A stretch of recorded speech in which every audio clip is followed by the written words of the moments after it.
Hello. So Silksong came out a few weeks ago, at least when I'm recording this, and when I was doing my first playthrough of the game, I noticed that it must be rough to be broke in this world. Maps cost rosaries, benches cost rosaries, items cost rosaries, and a lot of them. And hell, there's even a house that costs rosaries every single time you want to enter it. So I decided that I will not let capitalism get the best of me. By the way, subscribe to the channel and watch my videos so I can get more ad revenue, please, thanks. So we're going to try to beat the game without ever using the currency. The rules for this challenge are pretty simple. We're not allowed to use rosaries at all whatsoever, ever, and we're also not allowed to grab them on the ground because I thought it would be more fun to avoid getting them in the first place. Anyway, we start a brand new save file, accidentally kill a bunch of bugs, and we wake up in Forloom. The first area is nothing too bad, but since we want to avoid getting rosaries, we're going to avoid killing small creatures as much as possible throughout the entire run, because some of them can drop rosaries. And this will make some areas a little bit more annoying. Then we reach the first boss, Moss Mother, and honestly it's a very easy fight. Nothing particularly interesting here, so we masterfully dodge all of her attacks, and after baiting her to a corner, we safely finish off the fight. And then we collapse on the ground. Thankfully though, a random grandma bonks us out of sleep, we have a quick conversation, and after walking forward for a bit, we unlock our first merchant. Very useful. Anyway, now our goal is to get the dash, so we'll have to go to the right. And after quickly dealing with the fighting room, we peacefully keep moving to the right. Oh, I saw it just in time, what the hell? After this incident, we find a bench that we can't use, and our way to Moss home, we find the absolute goat of the game, Chakra. God damn it. Anyway, we stealthily make our way to the top of Moss home. We unlock the Silk Spear, which will allow us to break through this path, and after some sick parkour, we unlock the first real boss, Mr. Leiron. And this guy is pretty straightforward. He has a dash attack where we just jump and pogo, a jump where we just stay under him and bully him on the way, and an attack where he drops a bunch of bells with indicators and we just have to dodge them. So naturally, we quickly take care of this guy on our first attempt.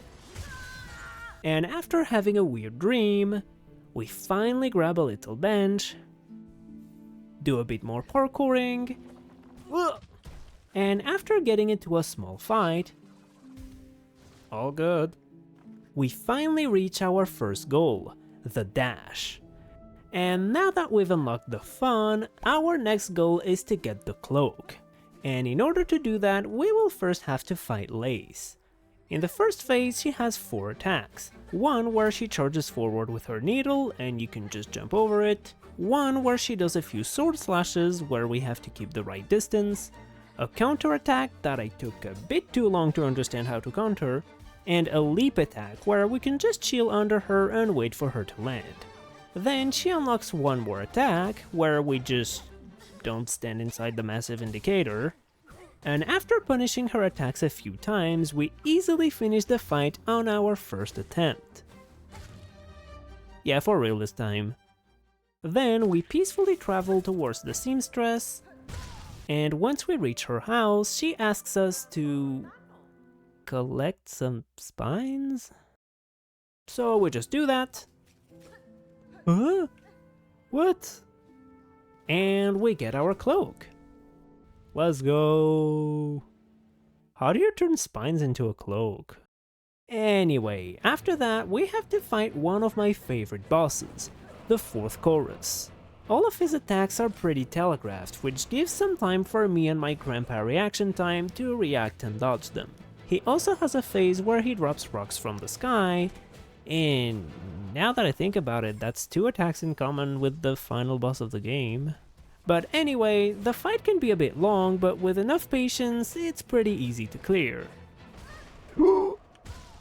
And after defeating him, we use our brand new cloak to zoom straight towards Greymoor.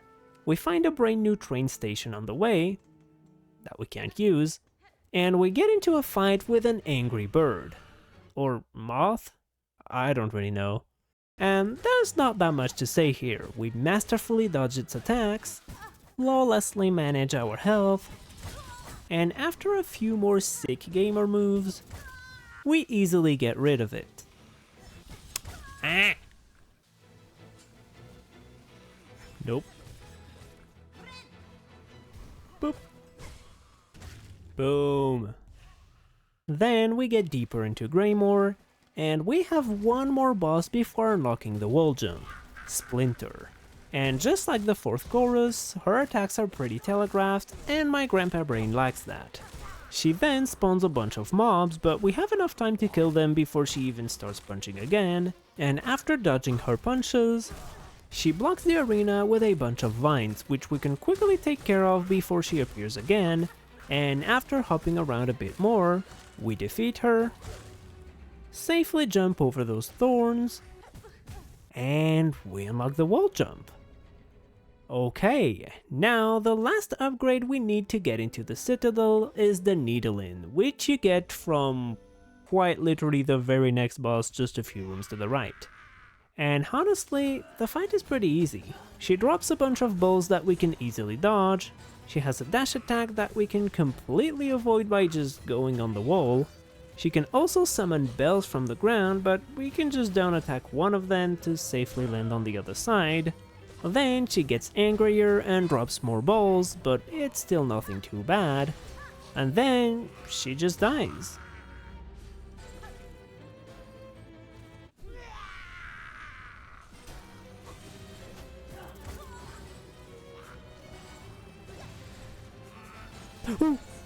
Whoa!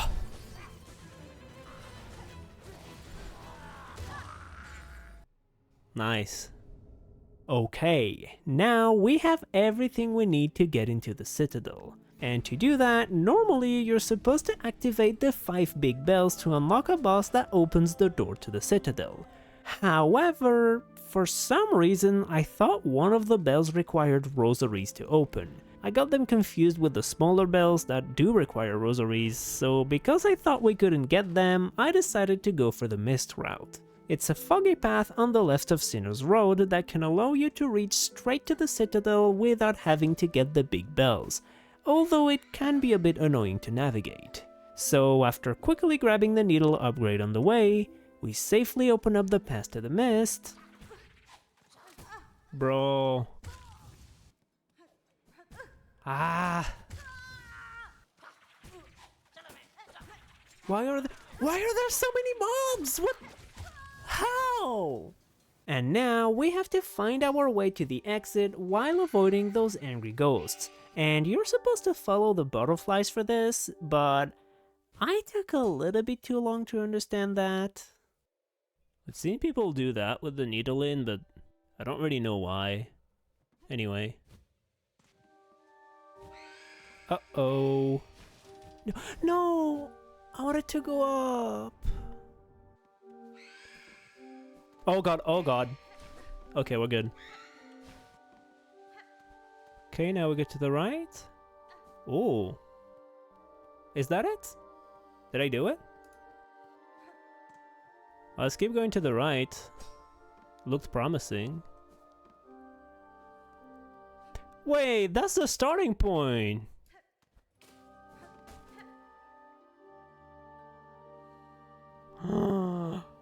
Oh, that's what you're supposed to do. God, that makes so much more sense. I'm dumb. Ooh, this one's not gonna be easy. Yeah, I need to bait him. Or her, I don't know. All the way here, please. Okay, quick, quick, quick. Quick! Play faster! Okay, we got it.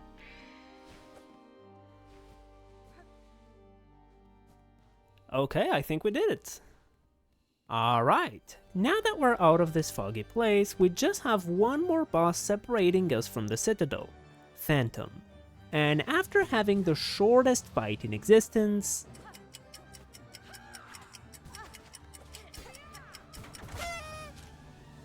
we go back for revenge, and here my strategy was pretty simple.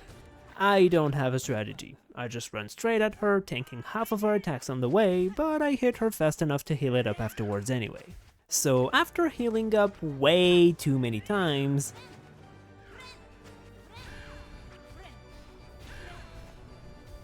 we hit a few cool moves, and we finish the fight. Where's the button? Oh, found it. And after a well-deserved bench break, we finally reach Act 2. So after jumping over a few big guys on our way to the next boss, we enter the Citadel and reach my favorite boss fight in the game, the Cogwork Dancers. I don't know how to explain it, but there's something very satisfying in this fight, with the indicators constantly telling you exactly what's going to happen and the dancers doing coordinated attacks. The whole fight feels very fair. If you get hit, it's just a skill issue. However, as much as I enjoy the fight, there's not really anything interesting to show for the video since they just spam the same attack over and over again, so we just dance around their attacks to avoid them, and after hitting them enough times, we finish off the fight. Well, there's actually a final phase with one dancer, but it's extremely easy, so there's not much to talk about here. Okay, hold on. Alright.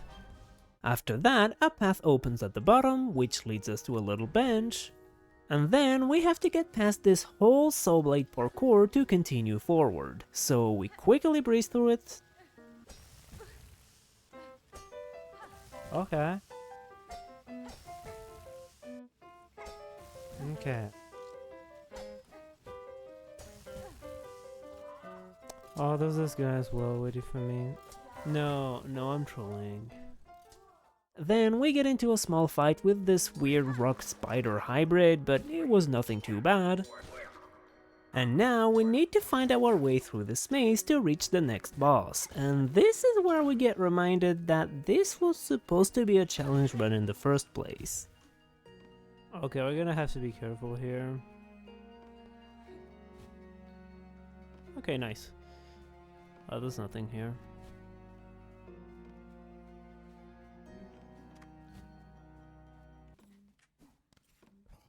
That scared the shit out of me, man.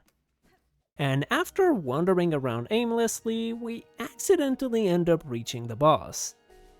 Oh. That's not what I wanted to do. But it doesn't really matter because we quickly get rid of this guy on our first attempt.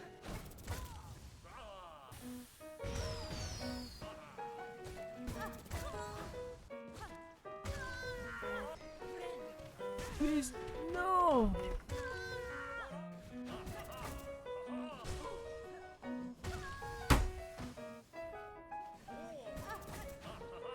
I hate... No. Okay, I might have a few problems with this boss. Anyway, the boss mainly has 3 attacks. The Tornado, which caught me way too many times, so now I'm playing it very safe. The Bouncing Balls, which also caught me quite a lot. And he also has a phase with a bunch of exploding stuff, which is not too bad. Anyway, after going through those a few times, we land the last hit, and we witness the best death animation in the world.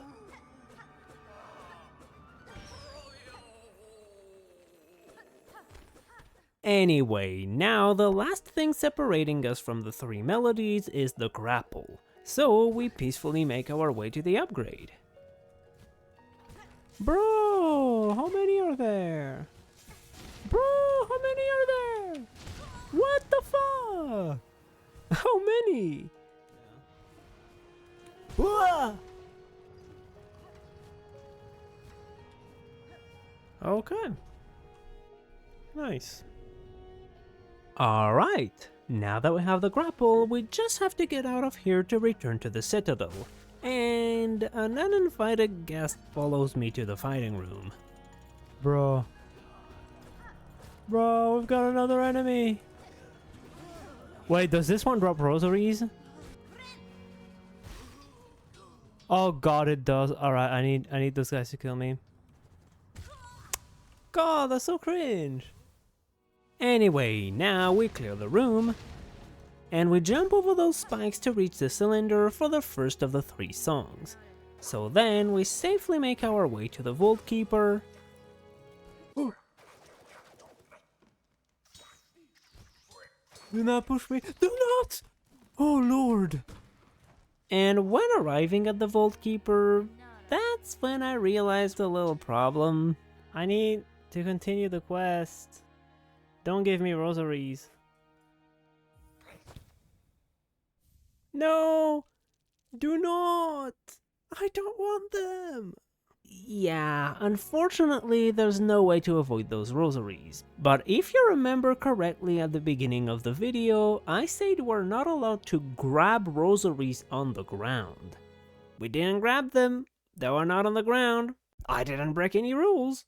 Anyway, it's not like we're gonna use those anyway, so we can just learn the first melody and pretend like nothing happened. Yay. Then we use our newly obtained grapple to safely reach the top of this room. Ah! I didn't know there was a guy here! Quickly solve the puzzle to unlock the second melody. Yoo-hoo! And after floating around some spikes, we reach the big fight for the third melody, which we obviously breezed through on our first attempt. Hey, actually, you know what? I have an idea. You know the 320 rosaries we got? I don't want those 320 rosaries. Let's go! We lost the rosaries! Anyway, now we only have 3 fights left separating us from beating the game. And instead of just describing the enemy's attacks like I've been doing all this time, let's make these final fights a little bit more epic.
Boom!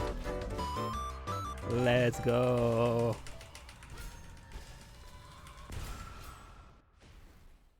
And that's it.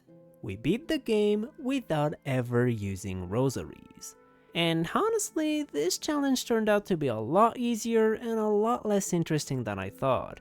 I was hoping we would get more of these moments where we have to jump over tons of rosaries, spread on the ground and stuff, but it ended up just being a pretty normal playthrough.